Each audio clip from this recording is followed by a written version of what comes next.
Welcome to the rugby field of École Centrale Paris. As you can see, there is a lot going on here. This is Centrale 7, a rugby 7 tournament, actually the largest one in France.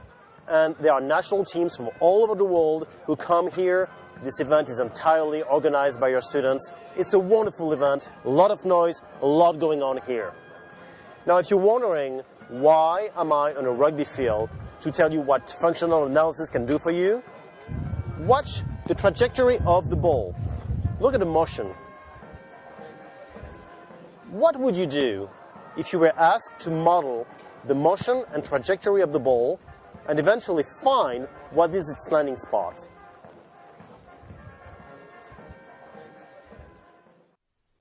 The first approach would be to use the Newton's second law, F equals m times a.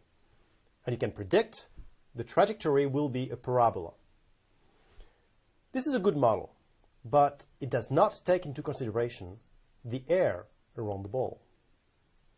And the airflow plays a significant role in the motion, trajectory, and eventually landing spot of the ball.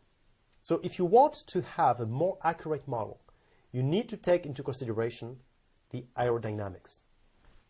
The problem is that these equations are much more complicated than F equals ma. These equations are called partial differential equations, or PDEs for short. PDEs are equations where the function is the unknown. Here is an example of a PDE that would describe the motion of a fluid.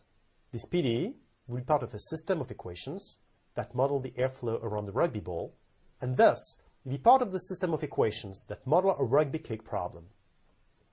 Coefficient rho, here, tells us about the density of the air.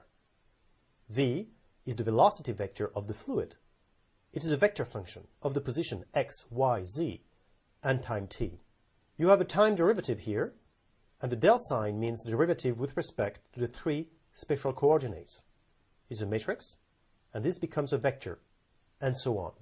This particular PDE is called the Navier-Stokes equation. If you are interested in knowing what each element of the equation means and how this equation is derived, I suggest you look at the links that are associated to this class. What I will say, though, is that this equation cannot be solved in general. So if you provide F, T, P, and rho, you will not be able to solve for V. You will not be able to solve explicitly with V equal sign and something on the right-hand side. So that is the bad news. But there is a good news. The good news is that we can approximate the solutions. Instead of computing V everywhere, we will compute V at a finite number of points. And we will turn the problem of solving the PDE, the partial differential equation, into a problem of solving a linear system. Functional analysis will help me turn the problem of solving the PDE into the problem of solving the linear system, which is what we know how to do. And we shall do this in this class. Functional analysis can also help me figuring out if the equation has one solution, several solutions, or no solution. And in this particular case, there is a trick, which is that to this day, we do not know if the Navier-Stokes equation has solutions, even though we compute approximate solutions every day. This is one of the 7 problems for which the Clay Institute said they would give $1 million to whoever would find a solution. So there is no time to waste. Let's get started.